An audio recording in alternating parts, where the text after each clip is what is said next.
Praise the Lord. परमेश्वर की स्तुति हो कि उसने ये सुंदर अवसर प्रदान किया कि एक बार फिर से हम उसकी हुजूर में उपस्थित हो सके। आइए हम प्रार्थना करें। हमारे उद्धारकर्ता प्रेमी पिता परमेश्वर, आपको हृदय से धन्यवाद देते हैं प्रभु जी कि आपने ये मौका दिया कि एक बार फिर से ऑनलाइन प्रभु जी एकत्र होकर तेरे वचन को तेरी आत्मा की अगुवाई में गूढ़ता से सीख सके। हम तो पापी हैं, गुनहगार हैं, तुच्छ हैं, निकम्मे हैं, मिट्टी हैं, लेकिन हमारे अंदर कोई भी योग्यताएं नहीं है। लेकिन आपकी दया, आपकी करुणा हम पर बनी हुई। प्रभु जी, जब हम इस टॉपिक पर जो हमने लिया है प्रभु जी, जो आपने आत्मा के द्वारा बताया कि इस्राएल को चेतावनी और हमास का आक्रमण, जब हम इस पर विचार करते, तेरी आत्मा हमारे बीच में डेरा करे। प्रभु जी, हम सबों से बोले और बातचीत करें, विशेष तौर से भाई अनुपम डेविड के लिए, उनके परिवार के लिए, उनकी सेवकाई के लिए, उनसे जुड़े हुए लोगों के लिए, हमारे परिवार के लिए, हमारी सेवकाई के लिए, हमसे जुड़े हुए लोगों के लिए, सबों को नाम बनाम आशीषित करें, ताकि जो भी वचन का बीज ऑनलाइन बोया जाए प्रभु जी, और जितने इसको अटेंड करते हैं या जुड़ते हैं, वो तेरे लिए 100 गुना फल लाए। इस विनती को सुनिए, ग्रहण करिए, प्रभु यीशु ख्रीस्त के द्वारा, आमीन।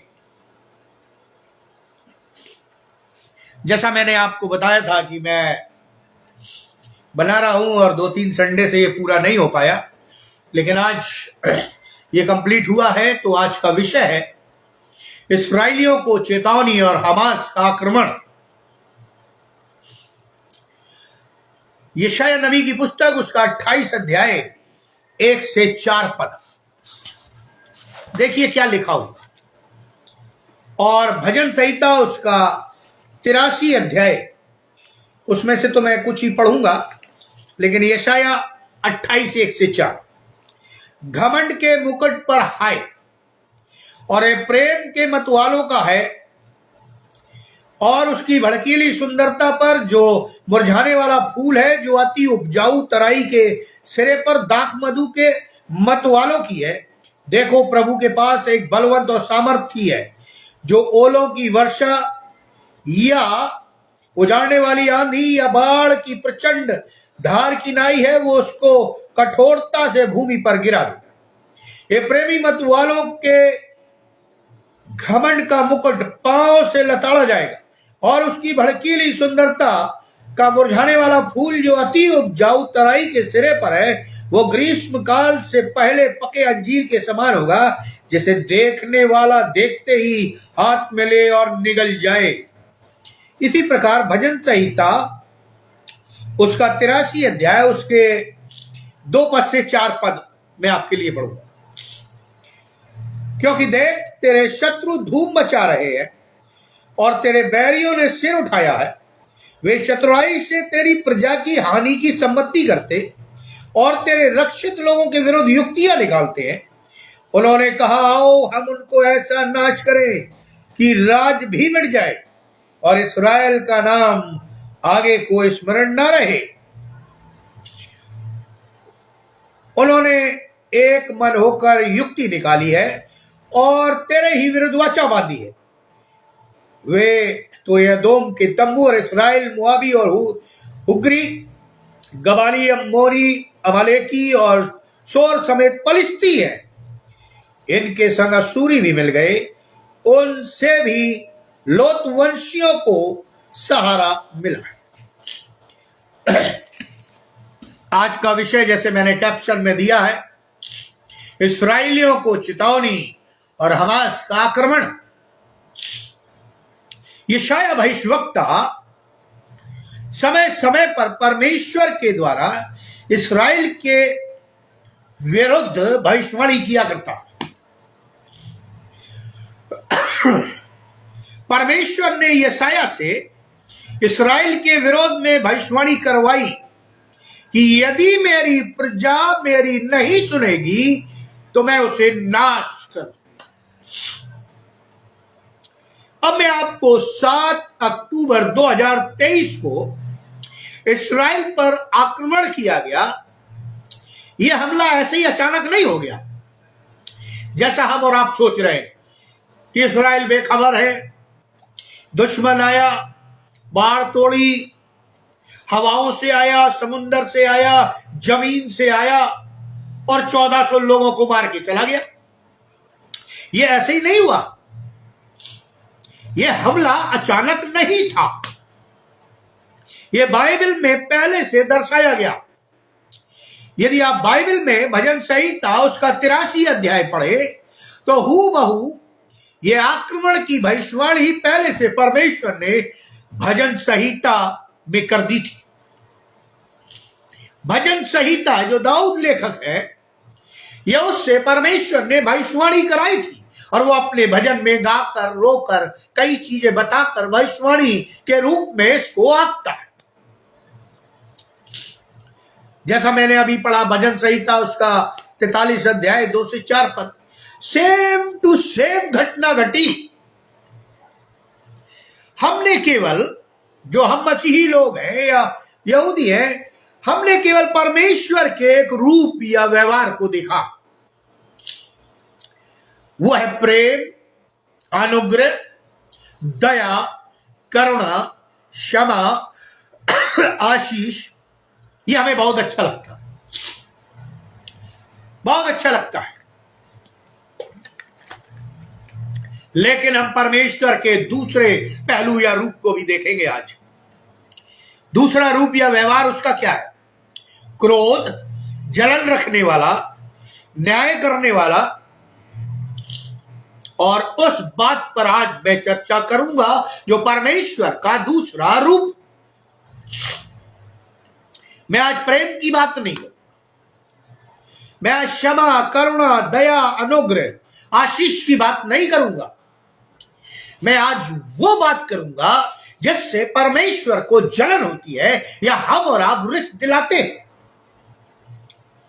मूसा की 5 किताब यदि आप पढ़े, उसे तोरा या पेंटिटुक कहा गया है। और बाइबल में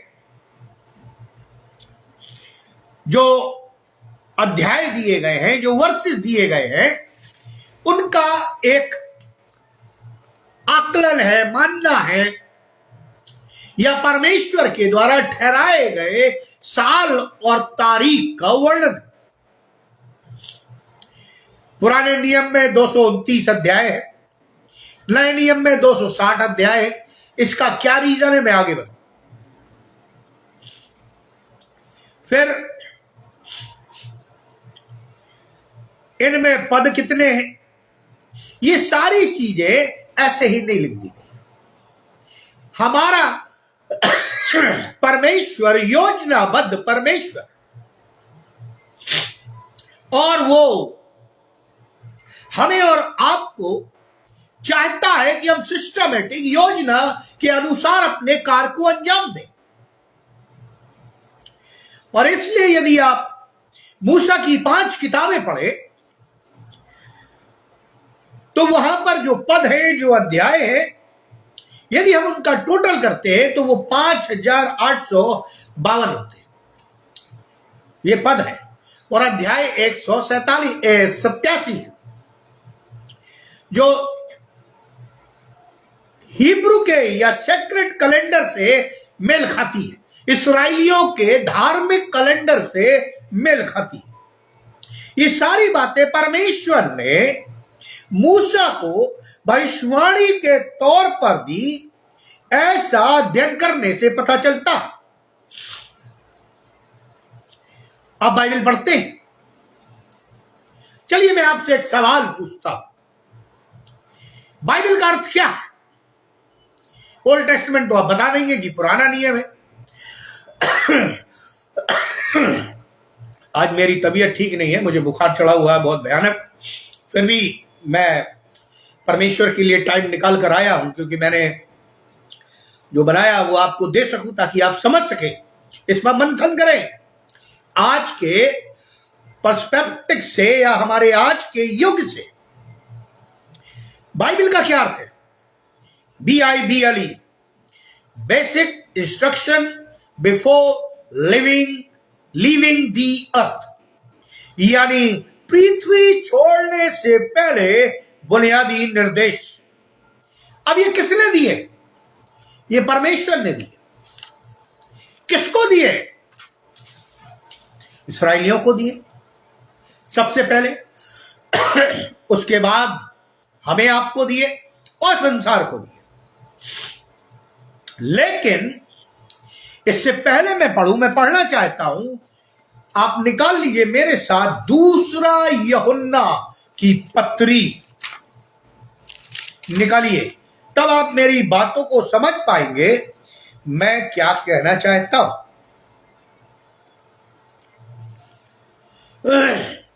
जो ये बताता है कि ऐसा व्यक्ति क्यों आक्रमण हुआ इस्राएलियों पर, यह बताता है। ऐसा व्यक्ति जो आपको भरमाने वाला है, परमेश्वर की व्यवस्था या संगति से दूर ले जाता है, यदि आप और मैं दुआ सलाम भी करते हैं तो हम और आप उसके पाप में सहभागी या सहमत हो जाते और परमेश्वर हमें दंड देता। जरा सोचिए, हम मसीहों को कितना सोच समझ कर अपना जीवन व्यतीत करना होगा या चलना होगा। मैं आपके लिए पढ़ता हूं दूसरा यूहन्ना की पत्री, उसका 9 और 10 पद। देखिए क्या लिखा है। और यही बात इस्राएलियों में पाई जाती थी, परंतु प्रधान स्वर्गदूत मीकाईल ने जब शैतान से मूसा की लोथ के विषय में वाद विवाद करता था, दूसरा यूहन्ना, माफ करिएगा, दूसरा यूहन्ना 9:10, जो कोई आगे बढ़ जाता है और मसीह की शिक्षा में बना नहीं रहता और उसके पास परमेश्वर नहीं, जो कोई उसकी शिक्षा में स्थिर रहता है उसके पास पिता भी है और पुत्र भी। और आगे सुनिए, यदि कोई तुम्हारे पास आए और यही शिक्षा न दे, उसे ना तो घर में आने दो और ना उसे नमस्कार करो। बहुत ध्यान से सुनिएगा, ना उसे घर में आने दो और ना उसे नमस्कार करो, क्योंकि जो कोई ऐसे जन को नमस्कार करता है वो उसके बुरे कामों में साझी होता है। भजन संहिता उसका पहला अध्याय क्या कहता है? यही तो कहता है, दुष्ट की संगति में ना करना, उसकी मंडली में न बैठना। आज इस्राएलियों ने क्या किया? उन्होंने परमेश्वर के ऊपर भरोसा रखने के बजाय उनकी पवित्र किताबों को या नियमों को पढ़कर चलने के बजाय वो अपनी बुद्धि का प्रयोग करने लगे। बाइबल कहती है, और कहा नमस्कार भी ना करना। अगर हमने ऐसे लोगों को जो हमें परमेश्वर की संगति से या यीशु की संगति से या कलीसिया की संगति से हमें दूर ले जाते हैं, हमें भरमाते हैं परमेश्वर की व्यवस्था से, कलीसिया की व्यवस्था से और परमेश्वर की संगति से, तो लिखा है उनके साथ न बैठना, न उन्हें नमस्कार करना, न उन्हें घर बुलाना, न उनके घर जाना। सोचिए कितना भयंकर बात है। इस्राएली लोग परमेश्वर की आज्ञा पर नहीं चल रहे थे, वे अपनी मनमानी कर रहे थे। मैं 2007 अक्टूबर 2023 की बात कर रहा हूं। आप पढ़िए भजन संहिता 83 अध्याय, यशाया 28 अध्याय, अभी मैं आगे बताऊंगा। ये हूबहू वो घटना है जो दानियल ने भी कही, जो आमोस ने भी कही, जो यिर्मयाह ने भी कही, जो यशाया ने भी कही। क्यों? क्योंकि प्रियो, वे परमेश्वर से दूर हो गए। यानी इस्राएली लोगों ने परमेश्वर को छोड़ दिया। वो आज्ञा पर नहीं चल रहे थे, वो अपनी मनमानी कर रहे थे, जब इसराइल पर अटैक हुआ उस समय इसराइल नोवा फेस्टिवल मना रहा। इसमें यदि आप डिट्रोनॉमी यानी व्यवस्था विवरण उसका 32 अध्याय 21 पद पढ़े। आज मेरी तबीयत ठीक नहीं है इसलिए प्लीज थोड़ा माफ करिएगा। व्यवस्था विवरण उसका 32 अध्याय और उसका 21 पद मैं आपके लिए पढ़ूंगा। वरन अभी भी जब मैं उन्हें उद्देश्य में जिसके विषय में मैंने शपथ खाई है पहुंचा चुका, मुझे मालूम है कि वे क्या क्या कल्पना कर रहे हैं, क्योंकि जब बहुत सी विपत्तियां और क्लेश उन पर आ पड़ेंगे तब वो गीत इन पर साक्षी देगा, क्योंकि उनकी संतान इसको कभी भी नहीं भूलेगी। अब देखिए, जब हमास ने आक्रमण किया, ये तो पहले ही से मूसा की पुस्तक में बता दिया था परमेश्वर ने, पहले से दाऊद के द्वारा भविष्यवाणी करा दी थी, यशाया के द्वारा भविष्यवाणी करा दी थी परमेश्वर ने। फिर भी उन्होंने नहीं पढ़ा। जैसे हम और आप है, हमारे पास बाइबल है, हम नहीं पढ़ते, हम अपनी मनमानी करते हैं, हम कोई नियम नहीं मानना चाहते, हम नियम के तहत जीवन नहीं जीना चाहते। और कई तो कहते हैं नियम बनते हैं तोड़ने के लिए, लेकिन परमेश्वर के साथ ऐसा नहीं है। परमेश्वर के साथ ऐसा नहीं है। यदि परमेश्वर ने नियम बना दिया तो मनुष्य की औकात नहीं, या प्राकृतिक और स्वर्ग और किसी की औकात नहीं जो परमेश्वर के नियम को बदल दे या न माने। लेकिन परमेश्वर ने यहां स्वतंत्र बनाया है, और यही कारण था कि इस्राएली जब नोवा फेस्टिवल मना रहे थे तो वहां ड्रग्स चल रहा था, वहां बुद्धा की मूर्ति लगी हुई उसके सामने नाच गाना चल रहा था, मदिरा पी रहे थे, मतवाले हो गए थे, जीवित परमेश्वर को भूल गए थे। और उन्होंने, किन्होंने, इस्राएलियों ने अपने यंत्र और संसाधनों पर परमेश्वर से ज्यादा भरोसा रखा, और उन्होंने परमेश्वर को रिश्त दिलाई यानी गुस्सा दिलाया। देखिए कितनी भयंकर बात। बाइबल में भी लिखा है, माता पिता को तुम अपने बच्चों को रिश्त ना दिलाओ। लेकिन यदि बच्चे रिश्त दिलाएं, आज जो हम और आप परमेश्वर को रिश्त दिलाते हैं, तो लिखा है परमेश्वर हमें नाश कर देगा। हम किसी भ्रम में न रहें।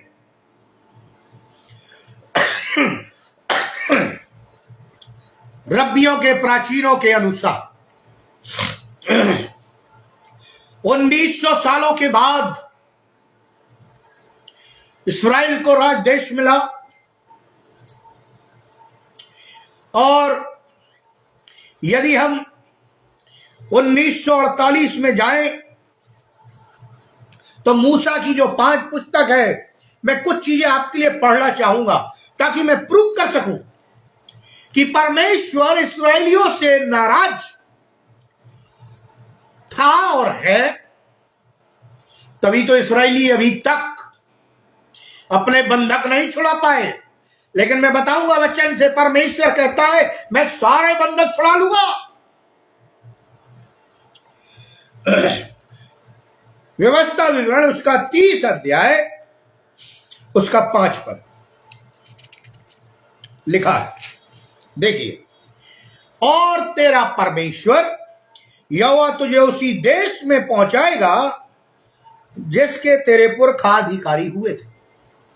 पहुंचा दिया 1900 साल के बाद, और तू फिर उसका अधिकारी होगा, अधिकारी हो गए, और वो तेरी भलाई करेगा और तुझको तेरे पुरखाओं में भी गिनती से अधिक बढ़ाएगा। यानी तुम्हारी जनसंख्या क्या थी, उससे भी अधिक बढ़ाएगा। ऐसा थियोलॉजियन और विद्वान कहते हैं कि जब मूसा इस्राएलियों की निगरानी कर रहा था, अगुवाई कर रहा था, उस समय लगभग 20 लाख इस्राएली थे, जिसमें पुरुष और की गिनती थी, स्त्रियों की गिनती थी, बच्चों की नहीं। ऐसा थियोलॉजियनों का मानना है। अब जरा सोचिए, परमेश्वर का आश्चर्य कर्म देखिए। 20 लाख इस्राएलियों की एक व्यक्ति अगुवाई कर रहा और उसका एक ही असिस्टेंट था, हारून। है ना विचित्र बात? हमें यहां कलीसिया नहीं संभलती, हमें यहां परिवार नहीं संभलता। वो इसलिए कि हम वचन को नहीं पढ़ते, पवित्र आत्मा की अगुवाई में अपने जीवन को नहीं जीते, और यही कारण है कि परमेश्वर हमसे नाराज हो जाता है। इस्राएलियों ने रिश्त दिलाई। परमेश्वर जबकि उन्हें देश में ले आया, फलाया फुलाया, उनके पुरखाओं की जमीनों पर अधिकार दिलाया, लेकिन वो तो मदिरा पीकर, नाच गान करके वो मना रहे थे नोवा फेस्टिवल, और मतवाले हो गए थे। अपने यंत्र साधनों पर इतना घमंड था, जबकि बुद्धि परमेश्वर ने दी थी। लेकिन क्या हुआ? जब उन्होंने परमेश्वर को छोड़ दिया, यहोवे को छोड़ दिया, तो लिखा ऊपर से भी हमास के लोग अतिक्रमण, आतंकी आए, जमीन से भी आए, पानी से भी आए, और उन्होंने घुसकर 1400 इस्राएलियों को मार दिया, जो गिनती बताई गई, ज्यादा भी हो सकते हैं, मार दिया। अब आप देखिए, जब परमेश्वर मूसा को 10 आज्ञा दे रहा था, तो परमेश्वर ने कहा था बाढ़ लगाना, कोई ऊपर ना आए, ना जानवर ना मनुष्य। परमेश्वर 40 दिन और 40 रात मूसा से बातें। यहां क्या हुआ? इस्राएली चिल्लाने लगे, हे परमेश्वर, हे परमेश्वर, दया कर। क्या दया कर? कहने लगे मालूम नहीं मूसा मर गया या जिंदा, हमें तो पता नहीं। अरे मूसा का पता नहीं था, लेकिन परमेश्वर का तो था। और उन्होंने हारून पर दबाव डाला। हारून ने सोना मंगवाया और लिखा उसमें एक बछड़ा बन गया, और वो जयकार करने लगे। जो मैं यहां बताना चाह रहा हूं, उन्होंने परमेश्वर का वेट नहीं किया। परमेश्वर की आज्ञा को सुनने के लिए, मूसा को नीचे उतरने के लिए उन्होंने धीरज नहीं रखा। प्रियो, और क्या होता है? परमेश्वर क्रोधित हो जाता है। मूसा नीचे आता है, डांटता है, और कई हजार इस्राएली मार दिए जाते। उसी प्रकार 1956 में इस्राएलियों ने लाल समुद्र को पार कर मिस्र के पार गए और लड़ाई लड़ी। निकाल लीजिए इसी अध्याय का व्यवस्था विवरण 30 अध्याय 13 पर।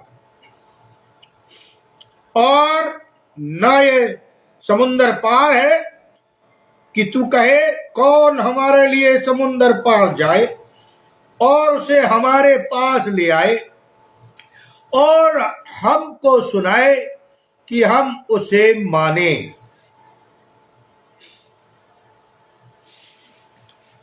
अब समुद्र भी पार हो गए, तुम ऐसा नहीं कह सकते। परमेश्वर ने बड़े आश्चर्य कर्म के साथ इस्राएलियों को वहां से निकाला मिस्र देश। ये हम और आप बाइबल में पढ़ते। लेकिन जब जब इस्राएली परमेश्वर को छोड़कर, चाहे वो राजा हो, चाहे वो कोई और हो, याजक हो, लेवी हो, भविष्यवक्ता हो, परमेश्वर ने उन्हें दंड दिया या मार दिया। मैं क्यों ऐसा कह रहा हूं? परमेश्वर जलन रखने वाला परमेश्वर, परमेश्वर आग और वो बदला लेने वाला ईश्वर, न्याय करने वाला ईश्वर है। और यही बात ये इस्राएली लोग नहीं समझ रहे। वो अपनी बुद्धि का प्रयोग कर रहे हैं। और ये ऐसे ही नहीं हो गया। आप यदि पूरे अध्याय 83 चैप्टर शाम को पढ़े और यशाया को पढ़े 28 अध्याय और व्यवस्था विवरण 30 को पढ़े, तो आप पाएंगे परमेश्वर ने विरोधियों को उस्काया कि वो उन पर आक्रमण। पढ़िए भाई, 31:4 में आपके लिए पढ़ूंगा, व्यवस्था विवरण 31:4, जो 1967 में हुआ। 1967 में हुआ। और जिस प्रकार यहोवा ने एमोरियों के राजा सीहोन और गोग और उनके देश को नष्ट किया है, उसी प्रकार वो उन सब जातियों से भी करेगा। हमास, हुती, हुजबुल्ला, सीरिया, लेबनान, मिस्र, ईरान, ये ना सोचे परमेश्वर छोड़ देगा। परमेश्वर नाश करेगा। ये बाइबल में लिखा हुआ, नष्ट करेगा। 2000 सालों के बाद सीरिया को हराकर यरूशलेम वापस लिया गया। आप जानते हैं, इस्राएलियों द्वारा। जॉर्डन को हराकर यरूशलेम वापस लिया गया, इस्राएलियों द्वारा। यही बात व्यवस्था विवरण 31:4 में लिखी हुई। चाहे हम इसे भविष्यवाणी के तौर पर पढ़े या परमेश्वर की चेतावनी के रूप में पढ़े।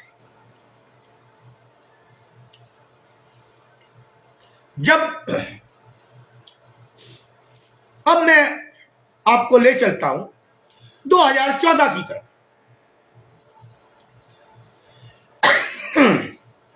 क्या कहता है 2014? परमेश्वर को इस्राएलियों ने जलन उत्पन्न करवाई। वो जलन रखने वाला परमेश्वर है और वो जल उठा। क्यों जलन उत्पन्न करवाई? क्योंकि लिखा है, उन्होंने पहली और दूसरी आज्ञा तोड़ी और परमेश्वर का क्रोध उन पर भड़क गया। नोवा फेस्टिवल में क्या था? जरा वीडियो पलट कर देख लीजिएगा, आपको मालूम हो जाएगा। कह रहे थे कि हम परमेश्वर के त्योहार को मना रहे, लेकिन आप वीडियो ध्यान से देखिए, वो दाऊद की तरह नहीं नाच रहे थे, वो एलिया की तरह आज्ञा नहीं मान रहे थे, वो नूह की तरह सुसमाचार नहीं सुना रहे थे। उन्होंने पहली और दूसरी आज्ञा तोड़ी। पहली आज्ञा क्या थी? मुझे छोड़ो और किसी को परमेश्वर करके ना मान। दूसरी क्या थी? तू किसी की प्रतिमा की उपासना न कर। यही तो है। हमारा परमेश्वर जीवित है और जो नए नियम को मानते हैं, यीशु जीवित है। वो मारा गया, गाड़ा गया, तीसरे दिन जी उठा। लेकिन प्रियो, जब ये आज्ञा टूट गई तो परमेश्वर जलन से भर गया। फलस्तीनियों ने सुरंग का टनल बना लिए हैं, और जब उस समय बनाई तो इस्राएलियों ने इसका विरोध किया और झगड़ा किया। लेकिन फिर इस्राएली अपने संसाधन पर परमेश्वर से ज्यादा विश्वास करने लगे, आयरन डोम पर ज्यादा विश्वास करने लगे, हाई टेक्नोलॉजी पर ज्यादा विश्वास करने लगे, पैसे पर ज्यादा विश्वास करने लगे, संसाधन पर ज्यादा विश्वास करने लगे, और वो जीवित परमेश्वर को भूल गए।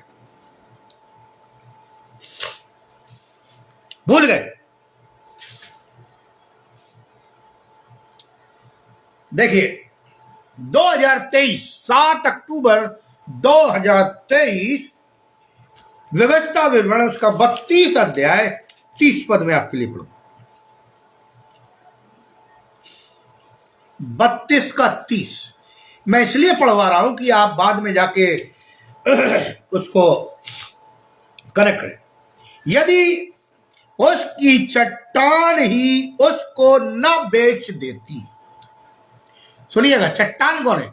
हमारा प्रभु यीशु मसीह, परमेश्वर है, और यहोवा उनको औरों के हाथ में न कर देता, तो ये क्यों कर हो सकता है कि उनके 1000 का पीछा एक मनुष्य करता और उनके 10,000 को 2 मनुष्य भगा देते। अब देखिए, जब आक्रमण हुआ तो लिखा है कुछ लोग उनके पीछे थे, लाखों इस्राएली भागने लगे, लाखों। वह 10-20 हजार लोग एकत्र नहीं थे, लेकिन वहां पर 2 लोगों ने ही कई हजारों को निपटा दिया। ये भविष्यवाणी मूसा के द्वारा परमेश्वर ने इसमें दर्ज कर दी थी। यदि वो तोरा ठीक से पढ़ लेते, परमेश्वर की उपासना करते, उसकी चेतावनियों को मानते, उसके निर्देशों को मानते, आज्ञाओं या कानून को मानते, तो मरने से बच जाते। प्रियो, इस्राएलियों को तो पता ही नहीं लगा कि कब बाढ़ काट दी गई सिक्योरिटी की, कितने लोग घुस गए, कौन कौन से शहर में घुस गए, कितने लोग मार दिए गए। 2-3 दिन तक अफरा तफरी मची गई। ये कोई मजाक बात नहीं।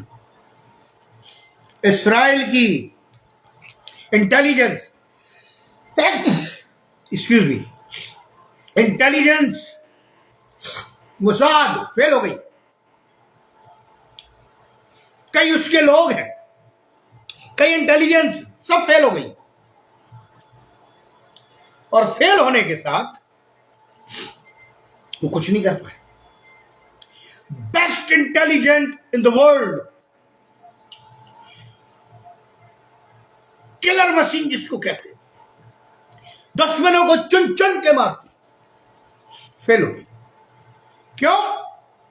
क्योंकि चट्टान उनके विरोध में था, परमेश्वर उनके विरोध में था।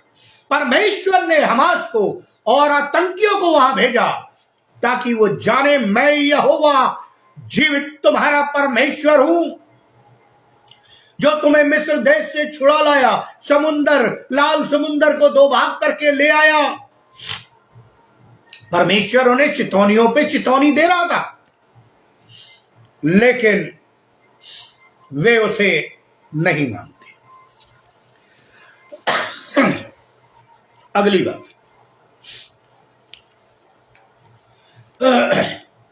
जब व्यवस्था विवरण उसका 32 अध्याय 30 पद कहता है कि यदि परमेश्वर की इच्छा नहीं होती तो हमास हमला नहीं कर सकता था। परमेश्वर ने अनुमति जाहिर कर दी और हमास ने हमला कर दिया। एक आतंकवादी हजारों इस्राएलियों पर भारी पड़ गया। ये भविष्यवाणी पहले से परमेश्वर से ही की गई थी। 7 अक्टूबर 2027 को ठीक वैसा ही हो गया। हमास का हमला के बारे में भजनकार दाऊद लिखता है। 83 पढ़िएगा पूरा, अभी मेरे पास टाइम नहीं है। और यदि आप बाइबल को पढ़ें, भजन संहिता पहला अध्याय दूसरा तीसरा ऐसे, और उसमें 1900 जोड़ते चले हैं, यानी 1901 1902। तो इसमें आप भजन संहिता 1 भजन संहिता हर वर्ष के लिए ये सटीक बैठता है, हर वर्ष की। जैसा दूसरा यूहन्ना 9:10 में कहता है, कितने लोग हमें परमेश्वर से या दूर ले जाने की कोशिश करते हैं। शैतान का एकमात्र जो मनुष्यों का दांव चलता है लोगों के ऊपर, हमारे और आपके ऊपर, वह है लोगों को निराश करना। शैतान संसार की तरफ ले जाना चाहता है और यीशु अनंत जीवन की तरफ। आज वो हमें निराश करता है, हमें नहीं सोचता क्या होगा। इस्राइल जब गुलामी में था तो आपको मालूम उसे सबसे ज्यादा खतरा किससे था?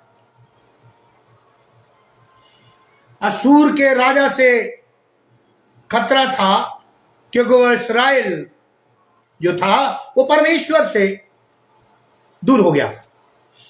और असूर का राजा कई गढ़ों को, कई राज्यों को जीतता चला रहा है, और उसमें उसने प्रेम को भी जीत लिया था, या वो मिला लिया था अपने में। जब कोई राजा जीतता है तो कई छोटे मोटे राज्य या जगह वो उससे मिल जाते हैं। लेकिन इस्राइल जब गुलामी में था तो उसे सबसे ज्यादा खतरा स्वयं से था। सुन लीजिए, स्वयं से। विचार आता है अब क्या होगा, परमेश्वर साथ देगा नहीं देगा, हम यहां से निकल पाएंगे नहीं पाएंगे। शैतान निराशा डाल देता, और निराशा डाउट पैदा करती, संदेह। बाइबल में लिखा है, विश्वास कर संदेह न कर तो ये पहाड़ समुद्र में चला जाए। देखिए, असूर का राजा, यशाया 28 अध्याय 1 से 4 मैंने पढ़ा, क्या कहता है उसके बारे में लिखा। मैं थोड़ा सा पढ़ रहा हूं।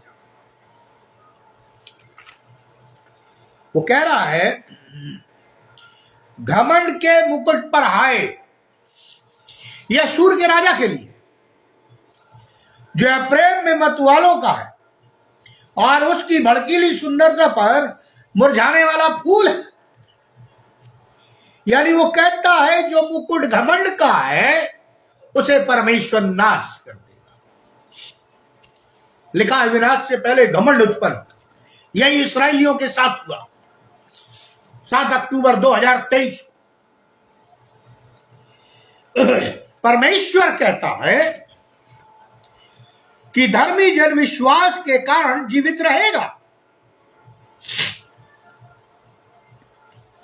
आज जो राजा बैठा है, बाइबल कहती है वो घमंड में है कि मुझे कोई पराजित नहीं कर सकता। यह सूर का राजा है। राजा जीतता गया, अलग अलग राज को अपने में मिलाता गया, उसमें है प्रेम भी जुड़ा हुआ है। पढ़ लीजिएगा भाई। परमेश्वर को घमंड से चढ़ी आंखें पसंद नहीं। इस्राएल का कर्ता कौन है? परमेश्वर है। वह इस्राएल को मिस्र से बचाकर लाया। कभी बादल के खंबे के रूप में उसने अगुवाई की, कभी अग्नि के खंबे के रूप में उसने अगुवाई की, कभी उन्हें मन्ना खिलाया। सब अन्य जाति लोग स्तब्ध थे, भौचक्के थे, पर इस्राएल परमेश्वर से दूर हो गए और उसे भूल गए, ऐसा बाइबल कहती। आप क्या सोचते हैं? आज भी इस्राएल केवल यहूदा, अब पढ़िएगा, ये दो भाग में विभाजित हुए, यहूदा और इस्राएल।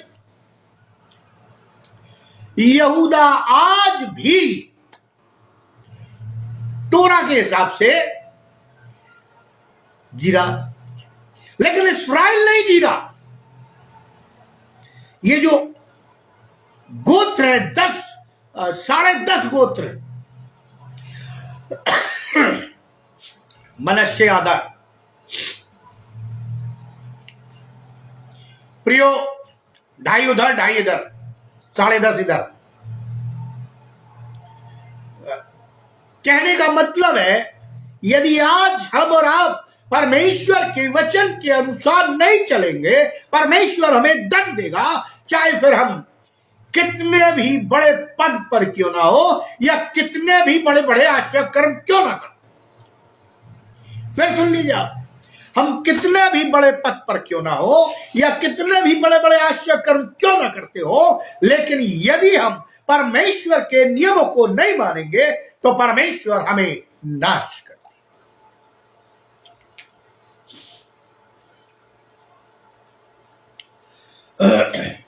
प्रियो, आज इस्राएल में क्या हो रहा है? इस्राएल और ईसाई कोई अंतर नहीं है इनमें। वो भी परमेश्वर से लड़ते थे, ये भी परमेश्वर से लड़ रहे हैं। वो भी मांस मच्छी के लिए लड़ते थे, ये भी भोजन के लिए लड़ रहे हैं। क्या अंतर है? यशाया 28:7 में आपके लिए पढ़ना चाहूंगा। वे भी दाख मधु के कारण, बहुत ध्यान से सुनिएगा, डगमगाते और मदिरा से लड़खड़ाते। याजक और नबी भी मदिरा के कारण डगमगाते हैं। दाख मधु ने उनको भुला दिया। वे मदिरा के कारण लड़खड़ाते और दर्शन पाते हुए भटक जाते और न्याय में भूल करते, क्योंकि सब भोजन आसन वमन और मल से भरे हैं, कोई शुद्ध स्थान नहीं। अब देखिए, याजक नबी दर्शन पाए हुए ये मदिरा में, पियक्कड़पन में खुदा को ही भूल गए, नियम को भूल गए। वही हो रहा था नोआ फेस्टिवल, और परमेश्वर क्रोधित हो गया। परमेश्वर ने इस्राएल को सब कुछ दिया। जब मैं कहता हूं सब कुछ दिया, तो सब कुछ दिया, सब कुछ दिया। यशाया 28:4 कहता है कि मुरझाने वाला फूल, ऐसे लोग जो परमेश्वर के कहलाते हैं, लेकिन परमेश्वर के अनुसार, प्रभु यीशु मसीह की आज्ञाओं के अनुसार, पवित्र शास्त्र के वचनों के अनुसार अपने जीवन को नहीं जीते। मेरे लोग, मेरा पैसा, मेरा अधिकार, मेरा संसाधन, मेरा पद, मेरी कलीसिया करने लगे परमेश्वर चाहता है कि हम उससे व्यक्तिगत रिश्ता रखें, व्यक्तिगत संबंध रखें, जो आज बहुत कम देखने को मिलता है, बहुत कम देखने को मिलता है। व्यक्तिगत रिश्ता कैसे रख सकते हैं? प्रार्थना के द्वारा, वचन पढ़ने के द्वारा, गवाही देने के द्वारा, सुसमाचार सुनाने के द्वारा। मैंने इसमें दान की बात नहीं की, मैंने इसमें कोई और रिचुअल्स की बात नहीं की, क्योंकि वचन ऐसा नहीं कहता। वचन कहता है यदि हमें व्यक्तिगत रिश्ता अपने जीवित प्रभु से रखना है तो हमें बाइबल पढ़नी है, प्रार्थना करना है, गवाही देना है और सुसमाचार सुनाना। सवाल उठता है कि आज मसीहों के जीवन में कई गवाहियां हैं लेकिन देते नहीं, सुसमाचार सुनाते नहीं है। जहां हम काम करते हैं या जो हमारे दोस्त है, जो हमारे आसपास है, ना हम उनके लिए प्रार्थना करते हैं, ना वचन पढ़ते हैं, तो फिर हम करते क्या है? यह प्रश्न चिन्ह है। और यही काम इस्राएली कर रहे थे। देखिए, इस्राएलियों में भी पियक्कड़पन है, मतवालापन है, और ईसाइयों में भी है, कोई फर्क नहीं। दाऊद का यदि आप उदाहरण देखें, बाइबल कहती है दाऊद दिन में 7 बार प्रार्थना करता था। पहर होते हैं 8, बहुत ध्यान से सुनिए। एक पहर 3 घंटे का होता है और वो 7 बार यानी 7 पहर प्रार्थना करता था। शायद एक पहर सोता होगा। दानियल दिन में 3 बार दुआ करता था। तब तो परमेश्वर की सामर्थ इन पे उतरती थी, तब तो ये परमेश्वर के सामर्थ से भर जाते थे। परमेश्वर इनसे बातचीत करता था। यीशु मसीह जब इस दुनिया में था वो भी लगातार प्रार्थना करता था। जब जब समय मिला उसने प्रार्थना। चेले तो सो गए। उसने कहा क्या तुम एक घड़ी भी नहीं दे सकते? परमेश्वर से व्यक्तिगत रिश्ता रखोगे तो परमेश्वर तुम्हें भविष्य दिखाएगा, तुमसे आशा कर्म करवाएगा। वो चाहता है हम और आप भविष्य देखें और उसके दास रहे, भटक ना जाए, इधर उधर ना जाए। लेकिन प्रियो, ऐसा नहीं हुआ, नहीं हुआ। और आज हो रहा है, ना आज हो रहा। क्यों? क्योंकि हम और आप वचन को नहीं पढ़ते, हम मुंह देखा व्यवहार करते। आगे चलते हैं, समय बहुत तेजी से जा रहा है। राजा का मुकुट घमंड से भरा था। बाइबल कहती गिराया जाएगा। बाइबल कहती अधूरा विश्वास पाप। अधूरा विश्वास, देखिए वचन 7:28 में लिखा है, वे दर्शन पाकर भी भटक जाते। दर्शन, प्रभु का दर्शन पाकर भी भटक जाते हैं, क्योंकि उनकी आदतें गंदी हैं। वो नशा करते हैं, वो प्रभु के लोगों से चलते हैं, वो उनकी आज्ञाओं को नहीं मानते। वो सोचते हैं जो उन्हें दिया गया अब उसको किसी से बांटना नहीं है, और वो अपना हक समझते हैं। जबकि बाइबल में लिखा तुम्हें सेत में दिया गया, सेत में दो। ये चितौनियां परमेश्वर ने इस्राएलियों को दी, और यही चितौनियां परमेश्वर हमें और आपको दे रहा है।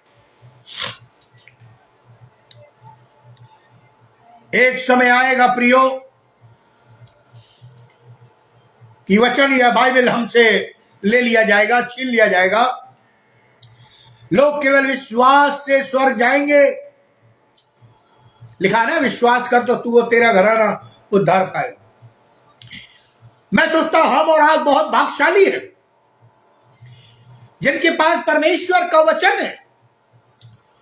हम वचन पढ़ते हैं, विश्वास को मजबूत करते हैं और परमेश्वर की आज्ञाओं पर चलते हैं। बाइबल कहती है परमेश्वर उन जातियों को, उन ग्रुप को, चाहे वो हमास हो, चाहे हिजबुल्ला हो या हुती हो या कोई भी राष्ट्र हो, जो इस्राएल के विरुद्ध बात करेगा, मैं इस्राएल की तरफ से लड़ूंगा। आज ईरान क्या कर रहा, आज लेबनान क्या कर रहा, सीरिया क्या कर रहा, सब इस्राएल को दम दे रहे हैं।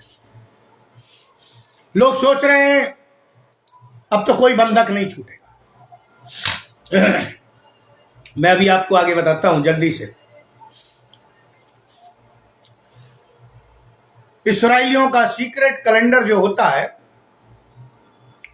वो 15 सितंबर से 2023 से चालू हो गया, यानी उनका 2024 लग जाता है।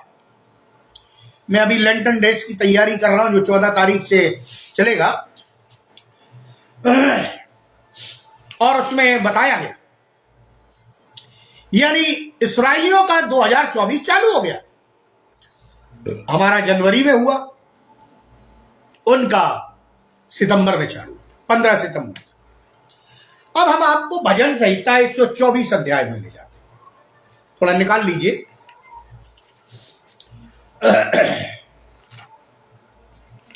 भजन संहिता 124 अध्याय। इस्राएल ये कहे, मैं पूरा अध्याय पढ़ूंगा, बहुत ध्यान से सुनिए, कि यदि हमारी ओर यहोवा ना होता, यदि यहोवा उस समय हमारी ओर ना होता जब मनुष्यों ने हम पर चढ़ाई की, तो वे हमको उसी समय जीवित निगल जाते, और उनका क्रोध हम पर भड़का था, हम उसी समय जल में डूब जाते और धारा में बह जाते। उमड़ते जल में हम उसी समय ही बह जाते। धन्य है यहोवा जिसने हमको उनके दांतों तले जाने न दिया। हमारा जीव पक्षी की नाई चिड़ीमार के जाल से छूट गया, जाल फट गया, हम बच निकले। यानी इस्राएली जो अभी गुलामी में है या उनके चंगुल में है, जाल फटेगा, दीवार गिरेगी, वे बचा लिए जाएंगे। यहोवा जो आकाश और पृथ्वी का करता है, हमारी सहायता उसी के नाम से आती। ये 2024 की भविष्यवाणी इस्राएल। प्रियो, मैं अपने इस संदेश में जो कहना चाहता हूं वो ये है कि हम अंतिम समय के दौर में प्रवेश कर चुके हैं। चारों तरफ मत्ती 24 और लूका 21 अध्याय के अनुसार लड़ाइयां छिड़ी। ऐसा लगता है अभी इस्राएल राष्ट्र समाप्त हो जाएगा, लेकिन ऐसा नहीं है। लगता है इस्राएली बंधक नहीं छूटेंगे, लेकिन बाइबल कहती है ऐसा नहीं है, वो छुड़ाए जाएंगे। कब? जब इस्राएलियों का घमंड टूटेगा, जब वो परमेश्वर की तरफ दुहाई देंगे, जैसे मिस्र में चिल्ला रहे थे, रो रहे थे, चीत्कार कर रहे थे, गिड़गिड़ा रहे थे, हे परमेश्वर हमारी प्रार्थना को सुन ले, और परमेश्वर ने मूसा को भेज दिया। वैसे ही आज परमेश्वर के सामने जब वो गिड़गिड़ाएंगे तब परमेश्वर उनकी तरफ से लड़ेगा। अभी भी आपने कई वीडियो देखे होंगे, कई स्वर्गदूत दिखाई दे रहे हैं, कई शैतान के उसमें भी कि वो छत पर चढ़ा हुआ, कई चीजें चल रही। लेकिन सवाल उठता है, ये तो हम और आपके ऊपर है कि परमेश्वर हमारे जीवन में काम करे या ना करे। हमें उसकी आज्ञा का पालन करना है, हमें उसके अनुसार चलना है, हमें अपने आप को पवित्र करना है, हमें वचन पढ़ना है, दुआ करना है, गवाही देना है, सुसमाचार सुनाना, और ये हम करते रही। हम फालतू के प्लान बनाते रहते हैं और करते रहते हैं। कभी हमने पवित्र आत्मा की अगुवाई में काम किया?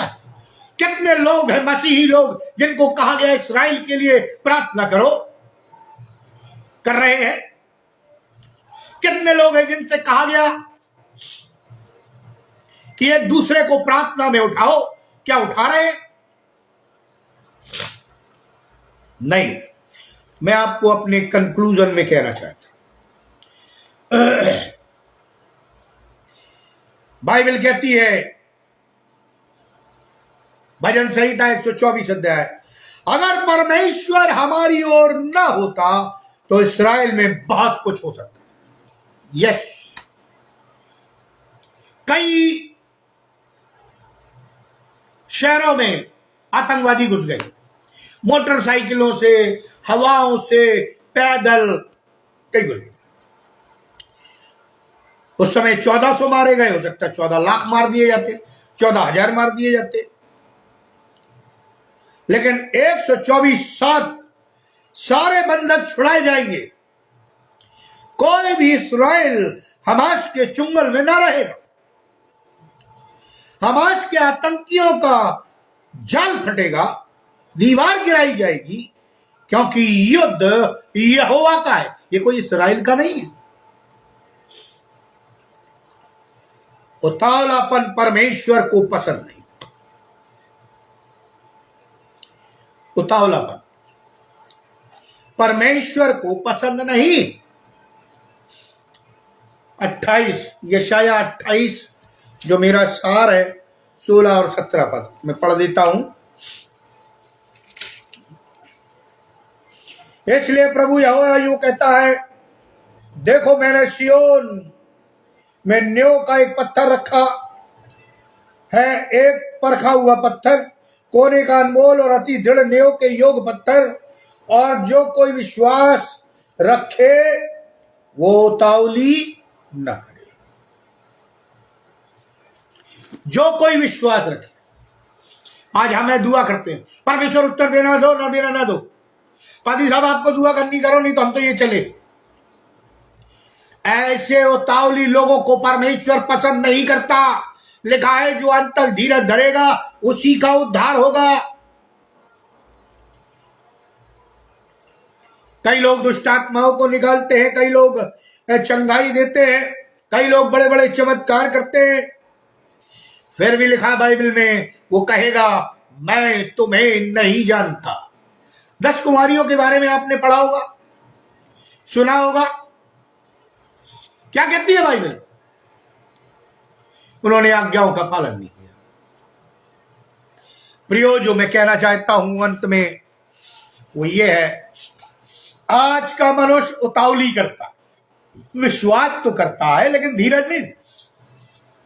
अभी चंगाई मिल जाए, अभी दुष्टात्मा निकल जाए, चाहे हमें विश्वास हो या ना हो, चाहे प्रभु का समय आया हो या ना आया हो। अरे मालूम नहीं है कैसा पादरी है, ये कुछ कर ही नहीं पाता है। प्रियो, बाइबल में लिखा है, जा तेरे विश्वास के अनुसार वैसा ही। क्या हमारा विश्वास है? आज विद्रोह हो रहा है सुसमाचार सुनाने का। कई प्रभु के लोग जेल खानों में डाले जा रहे हैं, कई उतावलीपन से डाले जा रहे हैं, कई विद्रोह के द्वारा डाले जा रहे हैं। प्रियो, हमें विश्वास में उतावलीपन नहीं करना है, हमें धीरज रखना है, पवित्र आत्मा की आवाज को सुनना है, तब परमेश्वर हमारी ओर से लड़ेगा। युद्ध यहोवा का है, हमारा और आपका नहीं है। हमारा जो काम है वो करें। इस्राएलियों ने अपना काम नहीं किया, यानी परमेश्वर पर भरोसा नहीं रखा, और यही कारण हुआ कि उनके सिस्टम फेल हो गए, उनकी इंटेलिजेंस फेल हो गई, उनके बाढ़ गिरा दिए गए, मार दिया गया, कुचल दिया गया, लेकिन फिर भी परमेश्वर उनके साथ था। क्यों? उससे प्यार करता है। लेकिन लिखा है, मैं जलन रखने वाला परमेश्वर हूं, बदला लेने वाला परमेश्वर हूं, क्रोध करने वाला परमेश्वर हूं, न्याय करने वाला परमेश्वर हूं। और ऐसे परमेश्वर के हाथ में पड़ना बहुत ही भयंकर। इसलिए हम मसीहों को, इस्राएलियों को चेतावनी दी गई, हम उसे हल्के में न लें। हम कलीसिया में जाते हैं, चर्चों में जाते हैं, मीटिंगों में जाते हैं, लेट जाते हैं, लेट लतीफ है, कभी जाते हैं कभी नहीं जाते हैं। हम परमेश्वर को बहुत हल्का समझते हैं। प्रियो, यदि उसका क्रोध भड़केगा तो किसी भी मनुष्य की औकात नहीं जो हमें उसके क्रोध से बचाए। इसलिए मैं विनती करूंगा प्रियो, जो चेतावनियां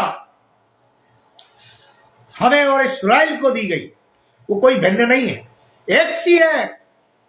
बस हमें मानना है, उस पर चलना है, एकाग्र होना है, ताकि परमेश्वर अपने क्रोध को प्रदर्शित ना करे, बल्कि अपनी आशीषों से और आत्मा से परिपूर्ण करे। आइए हम प्रार्थना करें। अनुग्रहकारी दयालु पिता परमेश्वर, धन्यवाद देते हैं प्रभु जी कि आपने ये मौका दिया कि प्रभु जी एक बार फिर से हम ऑनलाइन हो, और जो हमने अभी स्टडी की है प्रभु जी तेरी आत्मा की अगुवाई में, वो हमारे हृदयों में, हमारे मनों में बैठ जाए, ताकि हम तेरे नियमों के अनुसार अपने जीवन का निर्वाह करें, तेरी आत्मा के अनुसार अपने जीवन का निर्वाह करें, ताकि प्रभु जी तेरा क्रोध नहीं बल्कि आशीष, प्रेम, अनुग्रह, करुणा हम पर बरसती है। हम इतनी प्रार्थना करते हैं भाई अनुपम डेविड के लिए, उनके परिवार के लिए, उन्हें आशीषित करें। हम इस्राएलियों के लिए भी इतनी प्रार्थना करते हैं, यदि यहोवा का है वो तुझसे पूछे, वो तेरी आज्ञा में चले, वो अपनी बुद्धि और संसाधन का प्रयोग ना करे। ओ प्रभु जी, हम इतनी प्रार्थना करते हैं, जो मसीह लोग तेरी आज्ञाओं पर नहीं चल रहे, लामधारी है, प्रभु जी होने दे, तू अपना भय उनमें डाल दे, क्योंकि तू जलन रखने वाला परमेश्वर। प्रभु जी, जबकि आज मेरी तबीयत ठीक नहीं है, बुखार है, जुकाम है, सिर दर्द है, दया कर प्रभु जी, अपना लहू लगा और हमें चंगाई दे, ताकि हम कल के पवित्र दिन में उपस्थित होकर तेरे भवन में तेरी महिमा करें और तेरी जय जयकार। जो भी गलतियां हुई है, पाप हुए, क्षमा कर। इस्राएलियों के पापों को भी क्षमा कर, हमारे भी पापों को क्षमा कर, और जितने इस वचन को सुनते हैं उन्हें क्षमा कर और आशीषित कर, और सबल बना कि वो तेरी आज्ञा का पालन करे और आत्मा में अपने जीवन को जिए, ताकि वे अपने शरीरों को अशुद्ध न करे। जैसा दानियल कहता है, हमें राजा की भोजन वस्तु खाकर अशुद्ध नहीं होना, वैसे ही प्रभु जी हम संसार में रहकर अपने आप को अशुद्ध न करें, क्योंकि हमारे लिए तूने जगह तैयार की है, और जब तू लेने आए तो हम सब बादलों पर एक साथ उठाए जाए। हम सबों को आशीषित कर, इस विनती को सुनिए, ग्रहण करिए प्रभु यीशु क्रिस्ट के द्वारा, आमीन। परमेश्वर पिता का प्रेम, प्रभु यीशु मसीह का अनुग्रह, पवित्र आत्मा की सहभागिता हम सब विश्वासियों के साथ जो ऑनलाइन जुड़े हुए भाई अनुपम डेविड और हमारे साथ, हम दोनों के परिवारों के साथ, और जो जुड़े हैं उन सबों के परिवारों के साथ, जब तक तू दोबारा आने से ठहरता है, जीवन के अंत तक बनी रहेगी। आमीन। परमेश्वर आप सबों को आशीष दे। आमीन।